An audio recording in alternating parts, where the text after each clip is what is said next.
오늘 문재인 대통령의 수석보좌관 회의, 휴가 얘기에다가 화채까지 먹으면서 시작이 됐습니다. 사연이 있는 화채입니다. 영상으로 먼저 만나보시겠습니다.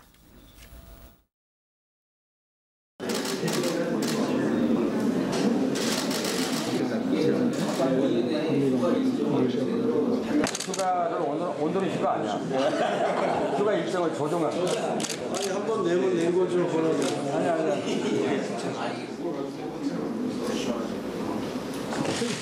안주세요.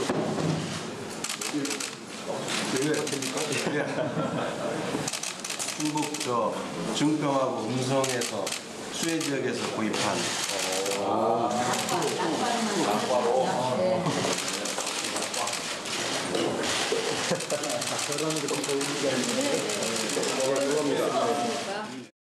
이번에 아주 수해가 심했던 그 충청북도의 청주, 괴산, 그리고 또 천안, 충남서 천안 이 세 군데를 특별 재난 지역으로 지정하는 그런 재가를 했습니다. 해당 지역의 재난 복구에 도움이 되기를 바라고요. 또 주민들께 다시 한번 위로 말씀드리고 싶습니다. 20여 년 만에 수해 때문에 떨어지고 물에 잠겼던 과일들이 대통령의 회의 석상에 오른 겁니다. 아마 김정숙 여사가 아이디어를 낸 것 같다고 하던데요. 그러니까 저걸 보면 저는 대통령한테는 이제 보완적이기도 하지만 김정숙 여사가 정말 상당히 강력한 무기 같다는 생각이 듭니다. 네. 자, 이 김정숙 여사의 아이디어로 만약에 이 회의에서 이 침수 지역의 이제 과일로 화채를 먹는 모습을 보면 충북에 있는 분들이 어떻게 생각하겠습니까? 네. 최근에 우리 기억 속에 충북도 의회 의원들이 프랑스, 이탈리아를 가서 이걸 그렇게 먹지 않았습니까? 그런데 그렇죠. 대통령의 부인은 화채만 낸 게 아니라 직접 김정숙 여사는 현장 가서 4시간 동안 고무장갑 끼고 어쨌든 간에 봉사했다는 거 아닙니까? 네. 그렇다면 문재인 대통령은 현장을 못 갔지만 대통령의 부인이 가서 그 정도 노력 봉사를 했다는 거는 제가 볼 때는 문재인 대통령이 늘 김정숙 여사한테 어떤 보답을 해야 될지 모르겠지만 정말 가장 강력한 무기로 떠오르는 것 같다는 생각이 좀 듭니다. 저 복숭아는 낙과이고요. 블루베리하고 수박은 침수당했던 과일입니다. 직접 구매해서 만들었다고 하던데요. 그러니까 증평의 블루베리와 이제 네. 음성의 수박, 복숭아 이것들을 섞어가지고 이제 화채를 만든 것인데 네. 사실은 더위에는 화채가 최고죠. 근데 이제 이런 수해를 입은 농민들의 고통을 같이 나눈다는 것이 가장 핵심적인 아이디어인데 이런 부분에서 그런 아이디어를 이렇게 영부인이 여사가 내준다 그러면 대통령의 입장에서는 굉장히 사실은 마음이 편한 거죠. 네. 이런 어떤 상황을 만들어내는 게 이것보다 더 좋은 장면이 어디 있겠어요. 근데 이제 이렇게 특별 재난 지역으로 선포가 되고 이렇게 하면은 마치 중앙정부에서 돈이 많이 내려가니까 뭔가 제대로 보상이 될 것 같지만 실제로 피해를 입은 농민들은 거의 보상이 잘 오지 않습니다. 네. 기관 시설을 우리는 다시 재건하는 데 쓴다든지 이런 데 많이 쓰이고 그다음에 이제 이렇게 주거용 주택에 한해서만 좀 지원이 가고 이런 거지 실제 혜택이 많지 않아서 네. 특히 이제 농작물 같은 경우에는 풍수의 보험에 들지 않는 비율이 굉장히 높거든요. 그러니까 정부에서 아무리 지원을 하고 도와줘도 너무나 고통이 큽니다. 그런데 이제 그럼에도 불구하고 이런 것을 통해서 그런 과일들이라든지 이런 걸 구매해서 이렇게 재활용하는 모습들을 보여주면 이거야말로 진정으로 좀 걱정해주고 아픔을 같이 나누는 거라서 참 큰 공감을 불러일으키는 것입니다. 그러니까 우리 동서고금을 막론하고 정치는 똑같은 것 같습니다. 그러니까 위에서 대통령이든 아니면은 조선시대 봐도 마찬가지인데 조선시대 왕도 가뭄에 농민들이 고통을 받게 되면 반찬 가지수를 줄였고 나중에 가서는 아예 금식을 했다는 거 아니겠습니까? 네. 그러니까 그게 일종의 이제 애민 사상이 담겨 있는 그런 이제 모습이라고 볼 수 있는데요. 조선시대 왕하고 지금 대통령하고 직접 비교할 수는 없지만 어찌됐든 정치라고 하는 본류는 국민들이 같이 아파할 때 그 함께 지도자가 한꺼번에 함께 아파하고 같이 어루만져주고 위로하는 것이거든요. 네. 그러니까 지금 문재인 대통령이 화채를 그 수해 지역에 있는 과일로 화채를 만들어서 먹었다고 하는 것도 바로 그런 점에 있어서는 굉장히 눈에 띄고 많은 분들이 공감을 할 수 있는 그런 내용 같고요. 그런 점에 있어서 김정숙 여사가 또 나름 문재인 대통령이 손에 미치지 않는 곳 그 틈새를 다 메워주는 역할을 한다는 점에서도 굉장히 좋은 평가를 받을 만한 일이라고 생각합니다. 네, 문 대통령이 임기 내내 자유로운 소통, 편안한 소통을 강조해오지 않았습니까? 잠시 뒤에 이뤄질 이제 1시간밖에 남지 않았네요. 기업 총수 간담회도 마찬가지입니다. 맥주 한 잔, 그리고 넥타이를 하지 않은 격이 없는 소통을 일구겠다고 했는데요. 어떻게 펼쳐질까요? 카메라 바깥에서 문 대통령과 만나봤던 김영철 씨가 그 뒷이야기를 이렇게 전했습니다. 함께 보시겠습니다. 고민정 부대변인한테 얘기하니까 오빠 그럼 마지막 한 번 더 찍으세요 해서 맨 앞에 날 서 있게 해주더라고. 그래서 이제 아직 안 갔어. 나한테 아직 안 갔어요. 그런 거야. 자꾸 물어보는 게 좀 갔으면 하는데 끝났으면 좀 갔으면 하는데 계속 있으니까. 아니 바쁜 줄 알았겠지. 연예인 아직 안 바쁘다고 갔어요. 생각했는데. 대통령 함부르크 가시죠 했더니 아까 사진 못 찍었는데 저 셀카 찍어도 돼. 아까 왜 안 찍었어? 그러는 거야.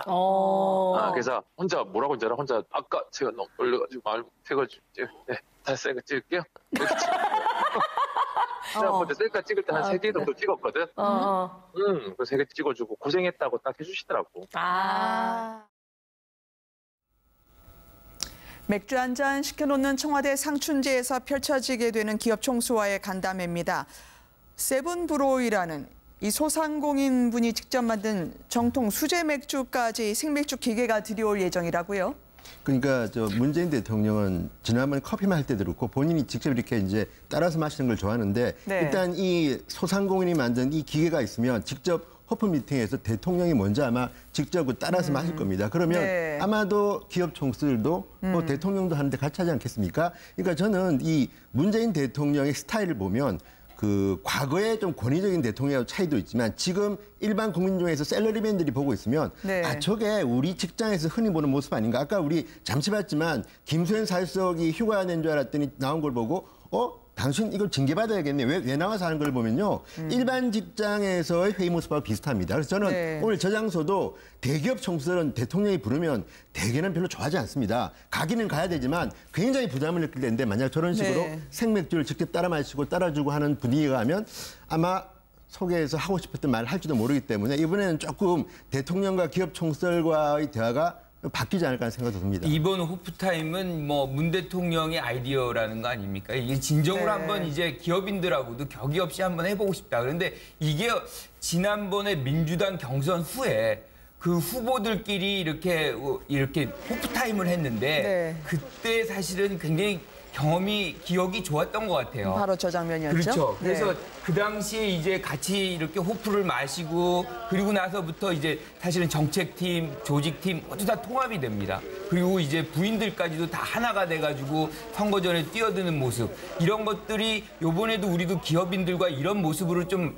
만들 수 있는 계기가 됐으면 좋겠다. 아마 그런 차원에서 이렇게 호프타임을 좀 생각하게 된 거 아닌가 싶습니다. 그러니까 개인적으로는 맥주를 잘 드시지는 않는다고 하던데 스토리가 줄줄 나오네요. 맥주를 저는 같이 먹어본 적이 없어서 주량이 네. 얼마신지는 모르겠는데 한 소주 한 병 정도? 그 정도라 그러고요. 맥주를 그렇게 즐겨 마시는 편은 아니라고 하는데 네. 어찌 보면 그런 경우 있잖아요. 우리 직장이나 아니면 동료들 사이에서도 술자리를 좋아하는 술을 많이 마시지는 않지만 이제 그런 스타일에 좀 가깝지 않을까 그런 생각이 네. 드는데요.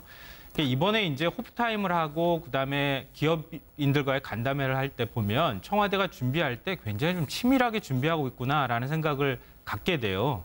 그러니까 재계소열 14위 기업 내에 오뚜기라고 하는 자산 순위 232위 기업을 거기다 넣고 네. 232위 오뚜기가 가지고 있는 비정규직 거의 제로에 가까운 어떤 상징성이라든가 아니면은 상속세를 전체를 다 피하지 않고 1,500억 원을 냈다고 하는 점이나 여러 가지 면에서 지금 우리나라의 재벌 기업들한테 굉장히 좀 상징적인 어떤 자극을 줄 수 있을 만한 그런 기업을 선택했고요. 그리고 이제 맥주를 이제 생산하는 기업을 선택할 때도 네. 굉장히 이것도 신경을 쓴 배려를 한 점이 보이는데요.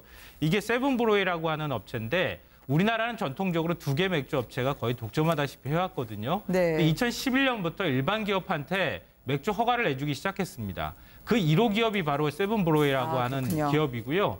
라거 계열의 맥주만 생산을 많이 하는데 에일 계열의 맥주를 또 생산해서 또 요즘 편의점에 이 지역 명칭을 딴 맥주를 또 출시해서 굉장히 주목을 받는데 왜 또 이 기업을 선정했냐 하면은 비정규직이 단 한 명도 없는 기업이라고 합니다. 그래요? 다 정규직으로만 채워진 그런 기업이기 때문에 중소기업이라고 하는 점하고 그다음에 비정규직이 없는 기업이다. 이 두 가지 상징성 이걸 좀 노려서 일부러 맥주도 이쪽 기업을 선택하지 않았나 싶습니다. 가뜩이나 펀드까지 선물 준비했던 기업 총수 입장에서는 상당한 부담이 되겠습니다. 비정규직 제로의 회사가 만들어주신 맥주 말이죠.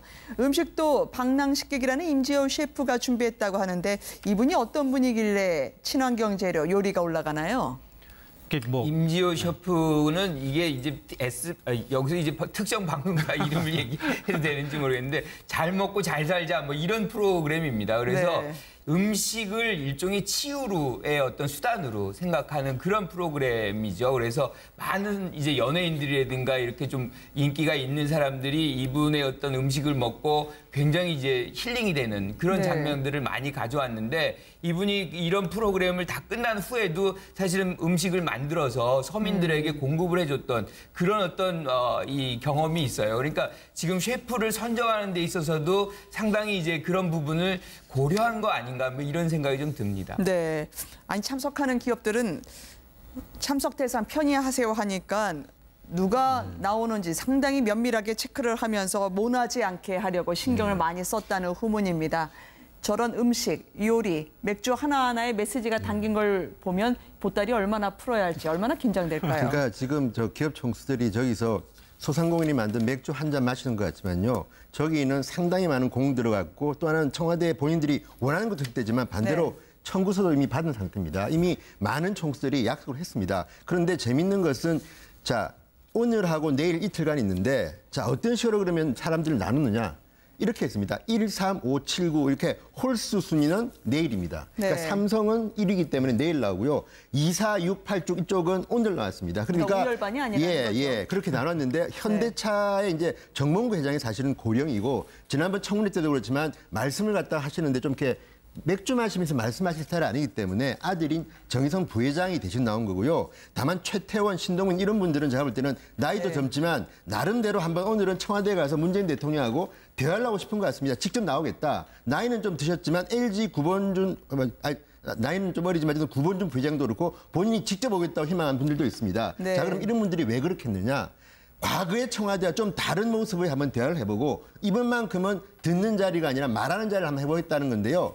실제로 그럼에도 불구하고 청와대에서 직접 대통령 만날 경우에 과연 자유롭게 하겠느냐. 이거는 그 사람들에게 나눠진 숙제입니다. 저는 제발 오늘만큼은 좀 자유롭게 할 말 좀 했으면 좋겠습니다. 그게 근데 참 쉽지 않을 예. 거예요. 최저임금 때문에 벌써 떠나는 기업도 생기고 있는데 기업 입장에서는 격이 없는 자리라지만 미묘한 긴장이 흐르지 않을까 해서 과연 대통령 앞에서 받아 적는 자리가 될지 아니면 직접 말씀드리는 자리가 될지 모르겠습니다. 우리말에 그런 말이 있지 않습니까? 뭐 부담 갖지 마시고 많이 드십시오. 이런 말을 쓰는데 네. 저 자리는 말씀은 그렇게 하더라도 부담 갖고 많이 들게 되는 그런 자리가 아닌가 싶습니다. 네. 어쨌든 뭐 청와대에서 뭘 한다 이러면은 뭐 와서 뭐가 대화해서 그 해결되는 과정이 있는 것이 아니고 오기 전에 이미 많이 해결을 하고 오죠. 그만큼 이제 청와대가 갖는 무게감이 큰 거죠.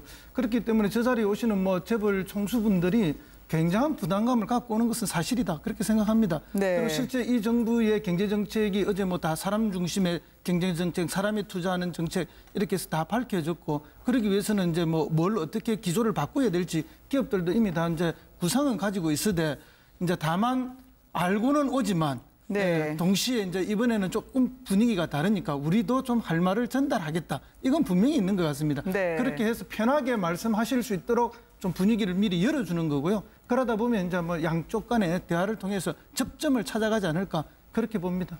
그러니까 기자단에게 수제 맥주, 치킨까지 제공한다고 하니 75분 동안 하겠다지만 마냥 언제 끝날지 모르는 지금 기업 총수와의 간담회가 돼가고 있습니다. 그러니까 저는 조금 술도 좀 더 많이 먹어도 좋겠다 생각 들어요. 네. 그래서 좀 관계도 편안해지고 어깨동무도 좀 하고 그래야 되는 게 아닌가 싶어요. 네. 대통령이라고 해가지고 안가 같은데 대기업 총수들 불러다 놓고 막 따져가면서 얘기하듯이 하고 뭔가 하지 않으면은 뭔가 금방 불이익 줄 것처럼 이런 분위기는 좀 이제 더 이상 없었으면 좋겠다.